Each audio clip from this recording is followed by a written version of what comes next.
What if I told you that in 1990, Canada was the most powerful nation on Earth? That our own maple leaf wearing super spy once took down a golden eyed war profiteer in a rocket fueled jungle brawl? Today we're diving deep into Captain Canuck number 4, the historic return of Canada's premier superhero. But this video isn't just about the comic's plot. This is the story behind the story, the wild production journey, the unsung Canadian talent like George Freeman and Claude Aubin, rare cameos, and how Comely Comics changed comic history with full-color indie publishing. From nostalgia to national pride, strap in because we're putting the spotlight back on Canada's original Caped Crusader. Happy Canada Day, let's dig in.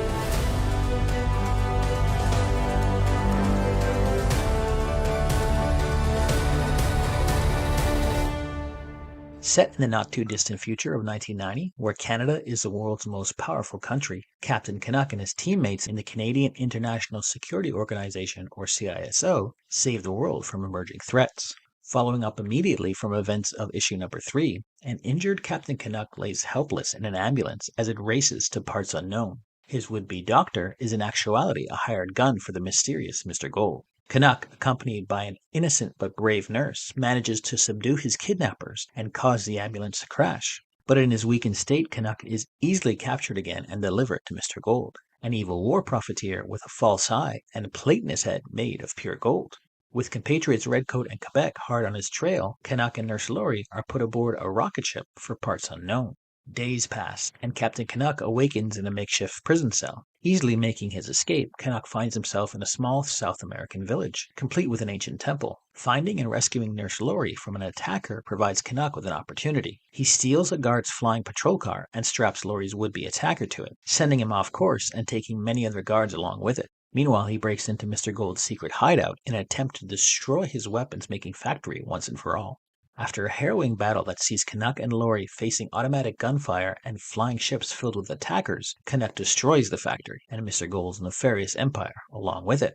With Canada and the world safe once again, Canuck decides to take the long way home via motorcycle to ease his mind and discover new adventures. This issue was written and edited by Comely Comics founder and Captain Canuck creator Richard Comely. This title was the first independently published comic book to be printed in full color. Comely intended his character to be based on Captain Canada, and the term Canuck was used as a positive slang for a Canadian. This issue was the start of the first revival of the title after a 4-year hiatus. By that time, Comely had created CKR Productions in Calgary and resumed publishing the series with himself as writer. Comely delegated business management, artwork, and coloring to other employees, positions he had originally held himself, in order to focus on improving the storyline. By issue 5, Comely served as editor-in-chief. After 13 issues in 1981, Comely left the production in order to return to freelance design. CKR Productions only released one additional issue of Captain Canuck before closing down for financial issues and abandoned the series. Speaking exclusively to Read the Freaking Comics, Comely discusses this time in his life.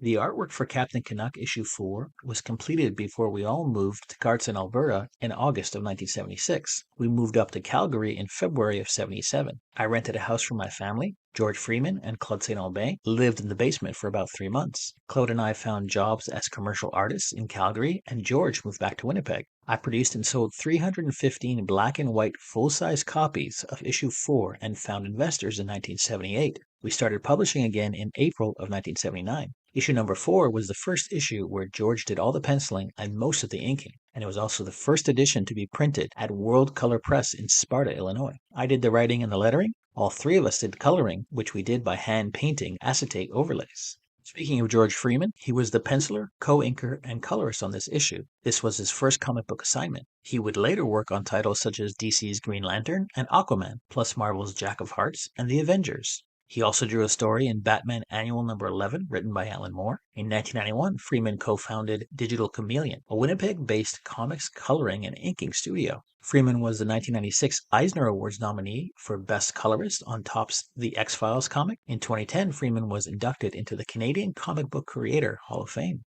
The other co-inker and colorist to work on this issue was Jean-Claude Aubin. Born and raised in Ontario and Quebec, Aubin had a lifelong passion for comics. Finding his way out west to Winnipeg, he eventually started working for Richard Comely and moved out to Calgary with him. After Comely Comics, he moved on to DC, where his first published work was in 1993 on an issue of Green Lantern. He has also worked on titles like Katana and Aquaman, and for Marvel he worked on Spectacular Spider-Man and Captain America. This issue was the first true appearance of Mr. Gold, seen only in silhouette in the previous issue, which was 4 years earlier. He would continue to be a foil for Captain Canuck for 3 more issues and 2 separate storylines. There were 3 men to take up the mantle of Captain Canuck. Since the first series was set in the future of 1990, and the others were under different publishers, the canonicity of the timeline is in question.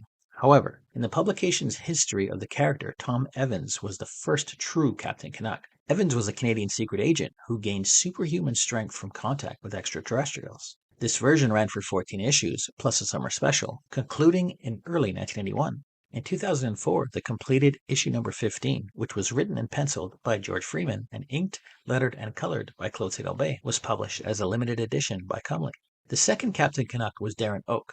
This incarnation came out in 1993 and was set in the present, which ironically takes place around the same time as the 1975 series. Darren Oak fought a global conspiracy to save the world. Unfortunately, this title lasted only 4 issues. The third incarnation, edited by Comley but written and drawn by brothers Riel and Drew Langlois, appeared in 2004 under the banner of Comley Comics. Entitled Captain Canuck Unholy War, this time RCMP Constable David Semple adopts the guise of Captain Canuck to take on a biker gang called the Unholy Avengers. Unholy War was slated to have a 3-issue miniseries, however the series came out with a 4th issue in 2007 which fully concluded the character. In 2013, Captain Canuck was reimagined for a 5-episode animated web series by Captain Canuck Inc. and Smiley Guy Studios. Chris Holden Reed voices the captain, and Paul Amos his antagonist, Mr. Gold. This issue includes a mini-story introducing the world to Catman, a Comley Comics creation. Catman is Jason Corey, who is rescued from certain death in the snowy Canadian North while on a hunt for Bigfoot. His rescuer turns out to be a benevolent alien with fabulous technology. However, this alien refuses to let Corey return home. Corey uses the alien technology to escape, which inadvertently gives him purple skin and increased speed and strength. Calling himself Catman, Corey vows to fight crime by first vindicating his father, who's been wrongfully accused and jailed.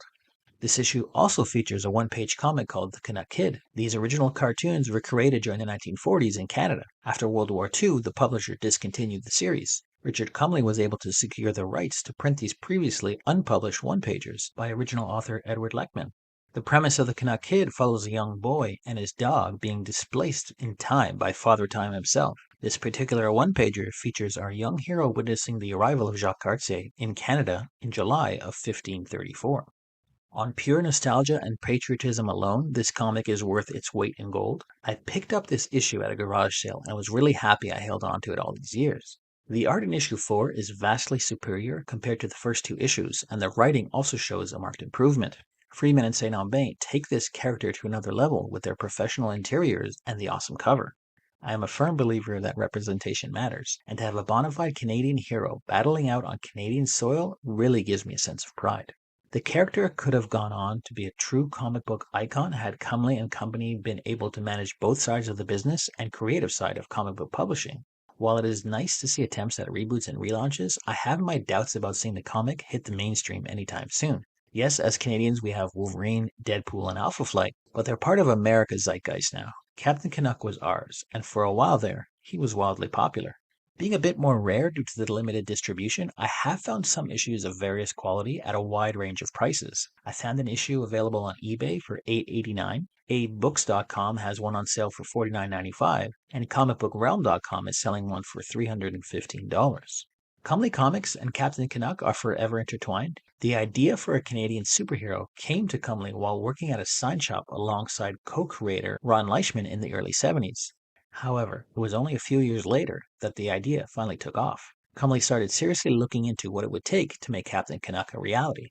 In 1974, he set up his own comic imprint, Comley Comics, and started work on the first issue, which hit newsstands in April of 1975. Captain Canuck outsold all other comic books in Canada in 1975, with 170,000 copies initially sent to stores and newsstands in the United States and Canada.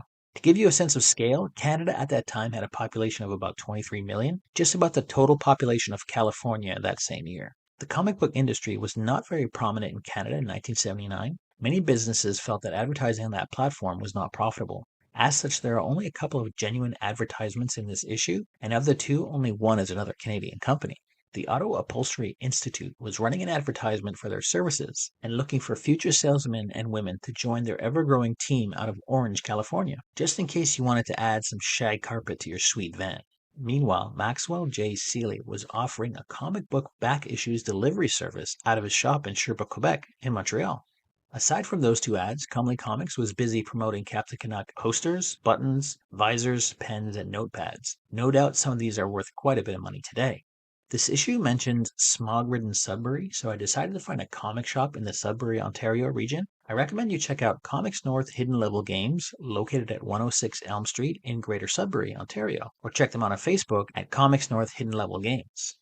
And that's it for Captain Canuck number 4, a hidden gem of Canadian comic history and a major turning point for indie publishing in the 1970s. If you enjoyed this deep dive, hit that like button to show your support for Canadian heroes. Subscribe to Read the Freaking Comics for more forgotten classics, creator backstories, and full-on comic book nerdery. Got a favorite issue, series, or character you think deserves the spotlight? Drop it in the comments. I read every one. And hey, share this with a friend who still thinks superheroes only come out of New York City. Until next time, let's read the freaking comics together.